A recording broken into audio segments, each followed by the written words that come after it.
How to win over worry. It is a frightening time. We are in the midst of a worldwide pandemic of coronavirus or COVID 19. And all of us are watching the headlines and wondering, when is this pandemic going to end? For many people, the uncertainty surrounding coronavirus is the hardest thing to handle. We still do not know exactly how we will be impacted, how long this will last, or how bad things might get. At this time of massive upheaval, worry is taking its toll on the world and its population. People are worried about their daily provision, their employment, their future, their health, their finances, their children, their family, and safety. This worry is causing a lot of anxiety, depression, mental disturbance, unknown fear, and a feeling of hopelessness. Worrying has become a part of our lifestyle. Some of us worry more than others. In the Gospel of Luke, chapter 10, verses 38 to 42, we have the story of Jesus visiting the home of Martha and Mary. In verse 41, Jesus said to Martha, Martha, Martha, you are worried and troubled about many things.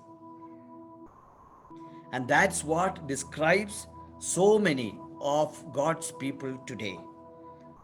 Worried and troubled about many things. Worry is an Anglo-Saxon word which means harm. Another form of the word is wolf. It is something harmful and bites and tears as a wolf mangles a sheep. Still, another meaning of the word is to strangle. Worry will put its icy hand around your throat and begin to strangle you. It tries to destroy every part of your life. It is an assailant that violently and aggressively attacks you over and over again, trying to choke the life and joy of God out of you.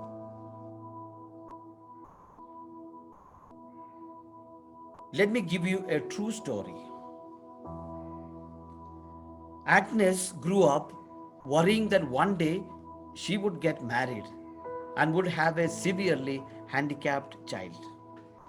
She began to think these thoughts as a teenager.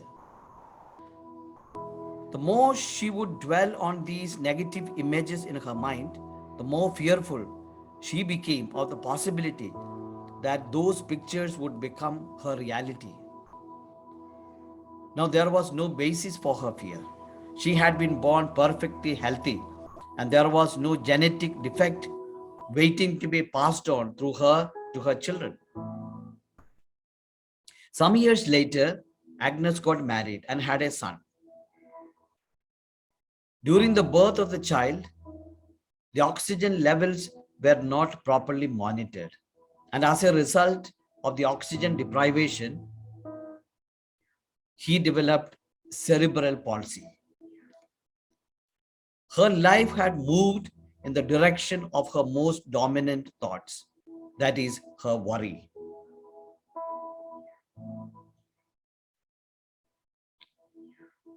Let me give you an illustration. There was a conversation between Death and a man. Death was walking toward a city one morning, and the man asked, what are you going to do? I'm going to take 100 people, Death replied. That is horrible, the man said. That's the way it is, Death said. That is what I do. The man hurried off to warn everyone he could about Death's plan. As evening fell, he met Death again. You told me you were going to take 100 people. The man said. Why did 1,000 die? I kept my word, Death responded. I only took 100 people. Worry took the others. The harm that worry causes in our lives has been well documented by health experts and others. Worry can weaken and sicken us and make our days unbearable. Do you realize how much worrying you really do? Worrying about almost everything has become a way of life for many. Is worry your way of life? And what are you worried about? I have listed a number of worries that people are thinking about. Number one, growing up can be a lot of worry. A growing up child worries about his bodily changes, his appearance, his performance in school, and his acceptance among his peers. Even daily work can be a worry. Worries at work plague many people. It is said that many company directors suffer highest incidence of death from heart disease, ulcers, suicide, and strokes. As one leading medical doctor put it, business people who don't know how to fight worry die young. Being a woman can be a worry. Worries of a woman are many. If she is a housewife, mother-in-law, absentee maids, power cuts, water shortages, children's education are her worries. If she is a working woman, she has to travel in a crowded bus or train, even get her bottom pinched. She has to face an abnormal boss at work, has to buy vegetables on her way home, and make it in time to make a cup of tea for her irritable husband who has just returned from office himself. Quite a few women have trouble sleeping at night because they worry about many things. Having a home and family can be worrying. All kinds of domestic responsibilities bring stress. Parents routinely worry about their children experimenting with drugs or getting into bad company and becoming a prey to addictive habits. Today, many parents worry about their education, future, and safety of their children. Past experiences are worrying.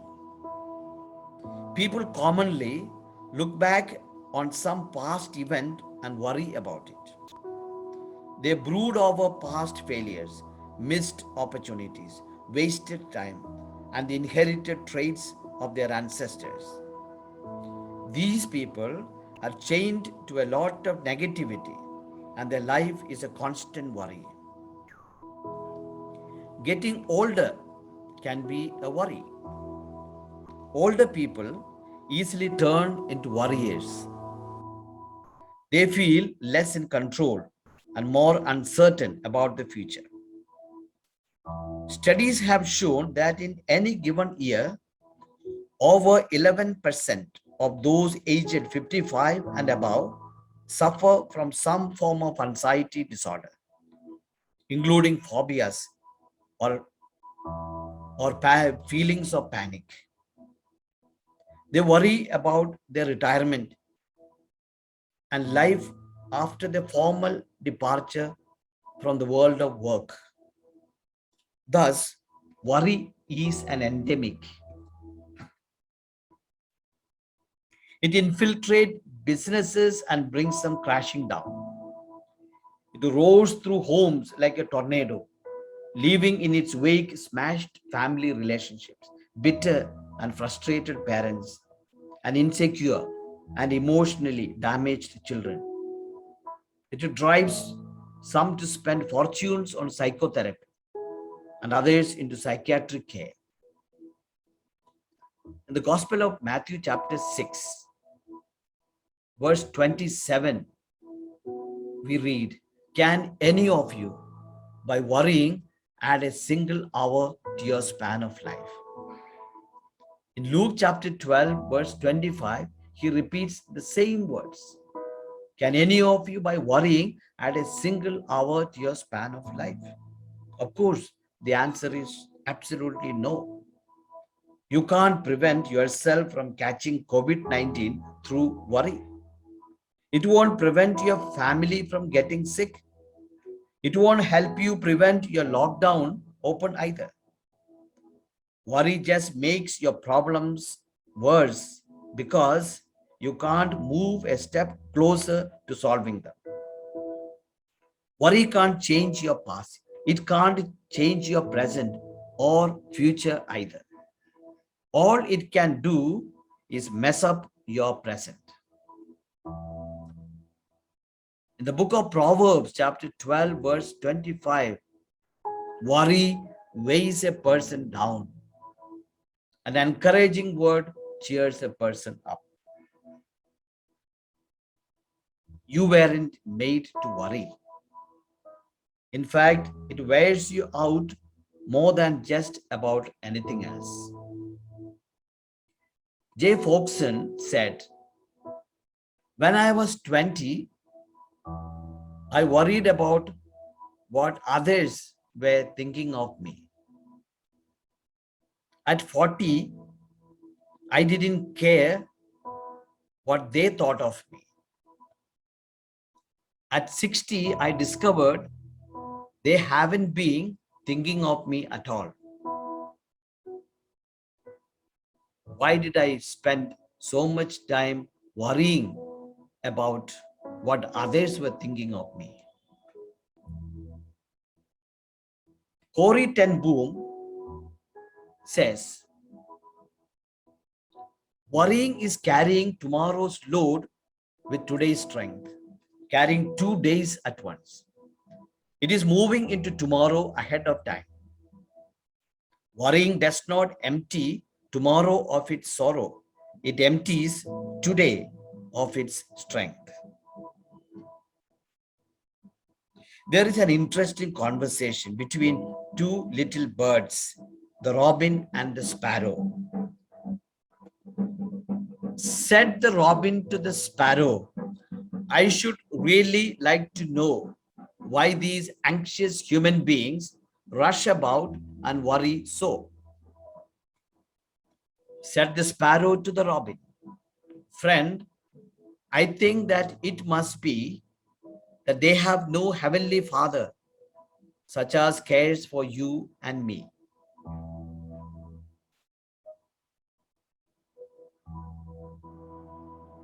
In the parable of the sower, chapter 13 of St. Matthew's Gospel, verses 1 to 8. In verse 7, we read, "Other seeds fell among thorns, and the thorns grew up and choked them." In explaining about the parable of the sower, Jesus said in verse 22, "As for what was sown among thorns, this is the one who hears the word, but the cares of the world and the lure of riches choke the word, and it yields nothing." The cares and worries of the world choke the word and yields nothing.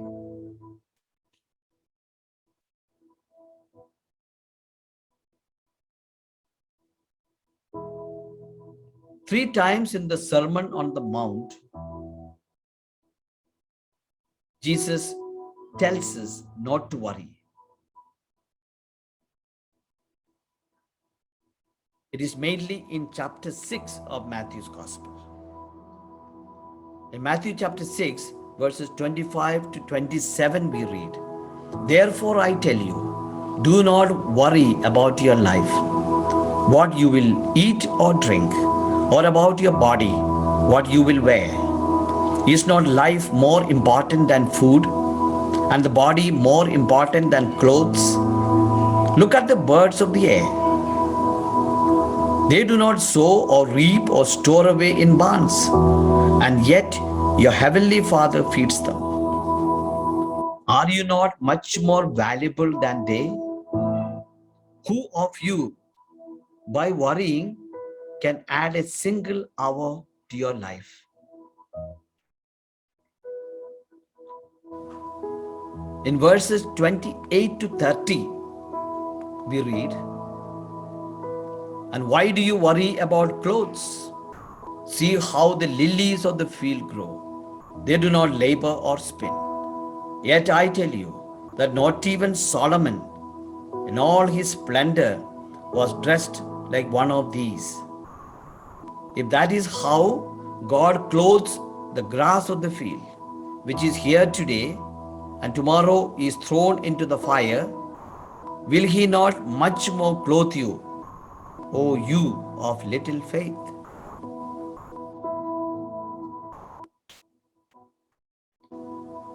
Jesus points us to the birds and the lilies as our constant instructors.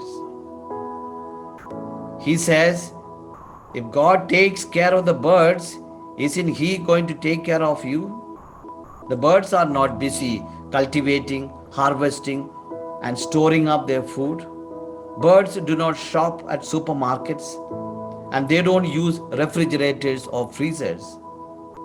Each new day, they must hunt and gather food, yet they don't seem to worry. They are up every morning singing joyfully. Jesus tells us that such is the trust of God's creatures in His providence and care. God considers us more valuable than the birds for which He provides. Therefore, we can be even more confident that God will provide us with what we need. Likewise, the flowers in the fields are dressed in colors that put richest King Solomon's glory to shame. Yet they don't spend their time considering colors or deciding when to bloom. They do so according to the pleasure of God, who cares for them with the rains and sunshine in their due season. Now, if God cares so much for the birds and grasses, don't you think He cares for you? Of course, He does. In verses 31 to 32 of chapter 6 of Matthew's Gospel, Jesus says, "So do not worry, saying, what shall we eat? Or what shall we drink? Or what shall we wear? Your heavenly Father knows that you need them."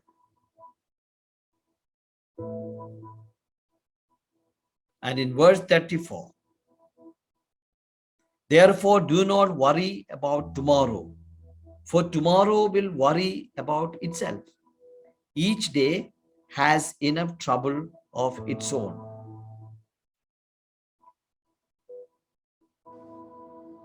How do you win over worry? Have you ever thought about what it would take in order to win over worry? The Bible says in Philippians chapter 4 verse 6, "Don't worry about anything. Instead, pray about everything." I want to list some of the proven secrets to win over worry. Number one, let go of the past. Sometimes we hang on to voices and perceived injustices from the past, long after the person or situation is dead and gone. By bringing a closure to these events, we are free to move forward. You may not be able to forget what has gone before, but you can stop dwelling on it. According to Charles F. Kettering, you can't have a better tomorrow if you are thinking about yesterday all the time. Second, cultivate self-belief. The great Mahatma Gandhi said, men often become what they believe themselves to be. If I believe I cannot do something, it makes me incapable of doing it. When I believe I can, I acquire the ability to do it, even if I didn't have it in the beginning. If you can believe it, then you can achieve it. Third, recognize God in everyone. Mother Teresa said it time and again. See the face of God in everything, in everyone, and everywhere. Everyone is a reflection of God. Sometimes we have to dig a little deeper to see it because our perceptions, expectations, and fears cloud our vision. But when we can recognize how God is mirrored in each person, our lives are calmer and freer.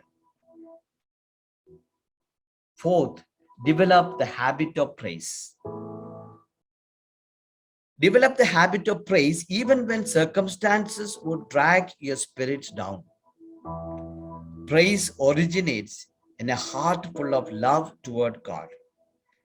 It is living in the consciousness that God will dispel the clouds of pessimism and lead you into the sunshine of enthusiasm and optimism. It is the joyful thanking and adoring of God, the celebration of His goodness and grace. 5. Take control of your feelings. Two people met with an accident and were severely wounded. They did not choose to be in the accident, it happened to them. But one of them chose to live the experience in bitterness, the other in gratitude. These choices radically influenced their lives and the lives of their families and friends. We have very little control over what happens in our lives, but we have a lot of control over how we integrate and react to what happens to us. 6. Count your blessings. We tend to take the manifold blessings of God for granted, don't we? Start counting your blessings. Your heart will overflow with gratitude and your lips with praise. As the popular saying reminds us, I had the blues because I had no shoes. Until upon the street, I met a man who had no feet and he looked so happy. 7. Learn to accept your body image. Most of us don't particularly like our bodies and could produce a lengthy list of faults quite easily. Few people conform to the physical norms put across in the media. Rumbling tummies, bad breath, bowel movements, and breaking wind are part of our biology. Why be ashamed? When we get older, our faces become lined, boobs and bellies droop, muscles sag, men lose their hair, and so on. It is bound to happen, so why worry about it? Take an interest in others. Again, in the words of Mother Teresa, if we worry too much about ourselves, we won't have time for others. One of the great secrets of building confidence and self-esteem is to become less self-centered.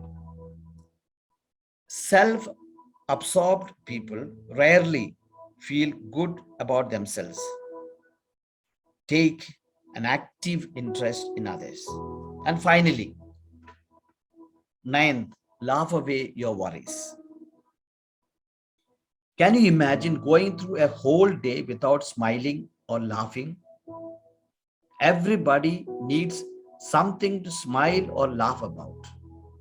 Studies have shown that laughter increases the immune, cardiovascular, respiratory, digestive, and muscular systems. It reduces pain and stress, increases alertness, energy, and a sense of well being. Laughter releases chemicals in the brain and makes muscles contract and relax.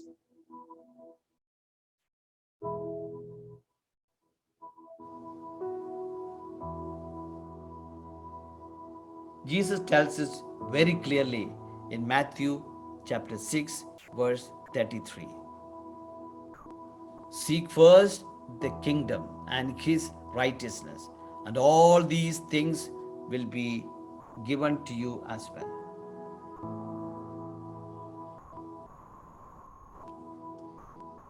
In effect, Jesus says, redirect your focus to what really matters. Worry is a warning light that you have an area you haven't fully given over to God. When God isn't number one, your life, in your life, you will worry.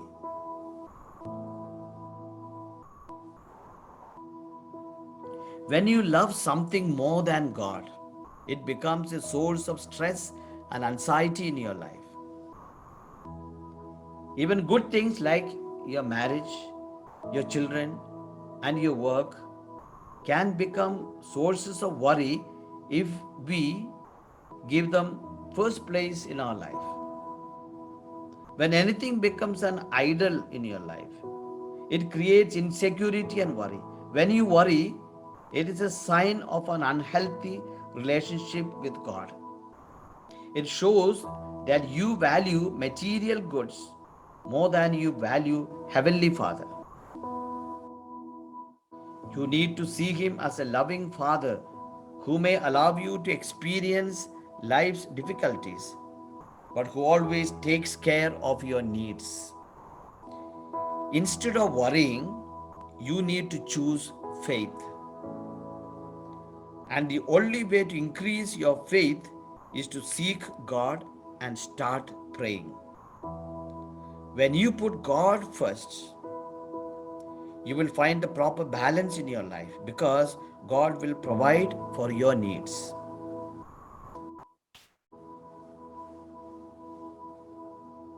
I read a beautiful story about a flight journey. A pastor once told this story. He said, I was on a flight journey. Everything looked fine when we took off. As soon as the flight was up in the sky, problems began.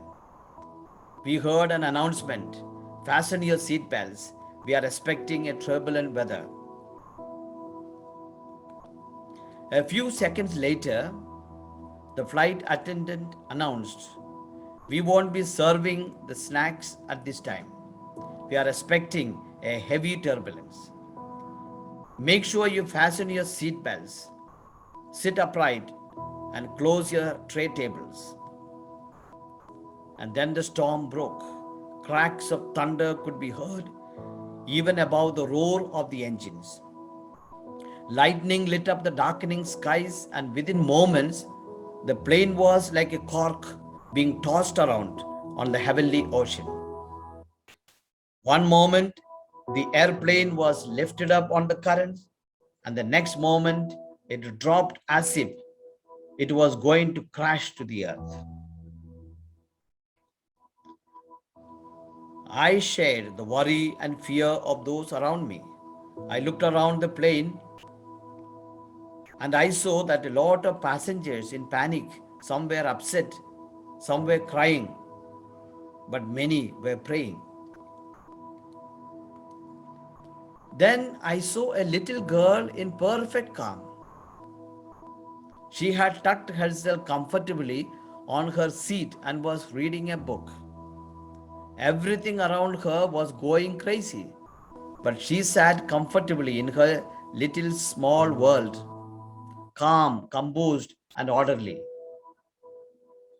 Sometimes she would close her eyes and then she would read again, and then she would straighten her legs. But worry and fear weren't in her at all.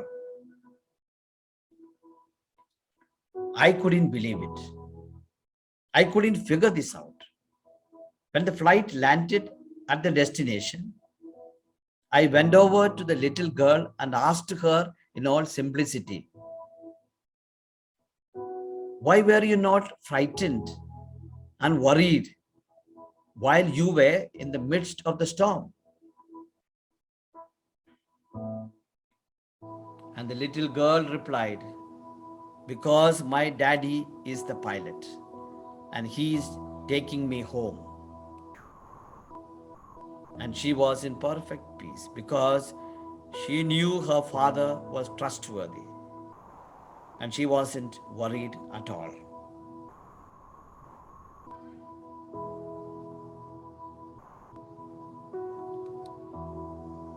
When I began my class today, I quoted the words of Jesus to Martha in Luke chapter 41. "Martha, Martha, you are worried and troubled about many things." In effect, Jesus had told her only one thing is necessary. Mary has chosen the better part, that is, to be seated at the Lord's feet and listen to his word. Are you aware that one of the greatest statements of faith in Jesus was made by the same woman called Martha, who understood the Lord's teaching? In John chapter 11, verse 27, Martha said to him, "Yes, Lord, I believe that you are the Messiah, the Son of God, the one coming into the world." Now, what is the context? After the death of Lazarus, the brother of Martha and Mary, they were really saddened. They were expecting the Lord Jesus to be with them. And suddenly, when Martha heard that Jesus was coming, she went and met him while Mary sat in the house. Martha said to Jesus, "Lord, if you had been here, my brother would not have died." In chapter 11, verse 22, Martha said, "And even now I know that whatever you ask from God, God will give you." Then Jesus said to her, "Your brother will rise again."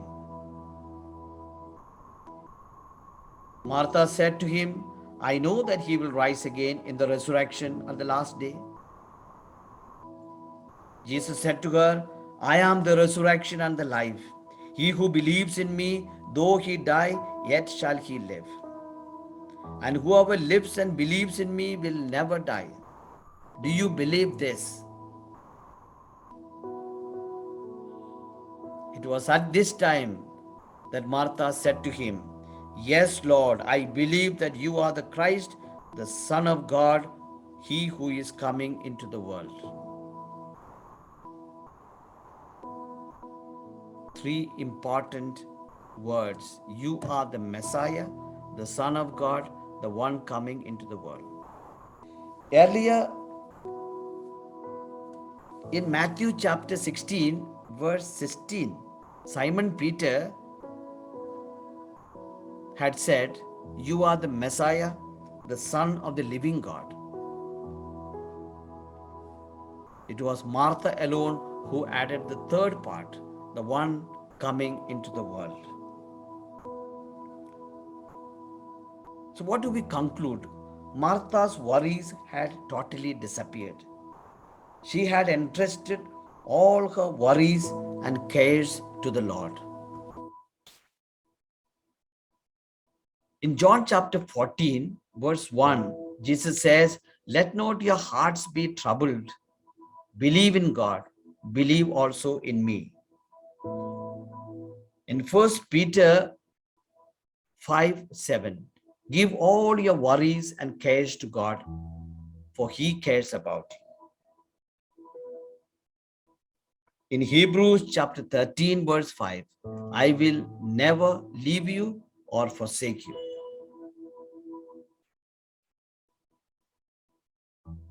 Let me conclude with a prayer. Dear Lord Jesus, I come before you to lay my panic and anxiety at your feet. Grant me peace of mind and calm my troubled heart.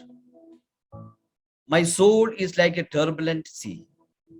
I can't seem to find my balance, so I stumble and worry constantly. When I am crushed by my fears and worries, remind me of your power and your grace. Fill me with your peace as I trust in you and you alone. Give me the strength and clarity of mind to find my purpose and walk the path you have laid out for me. Amen.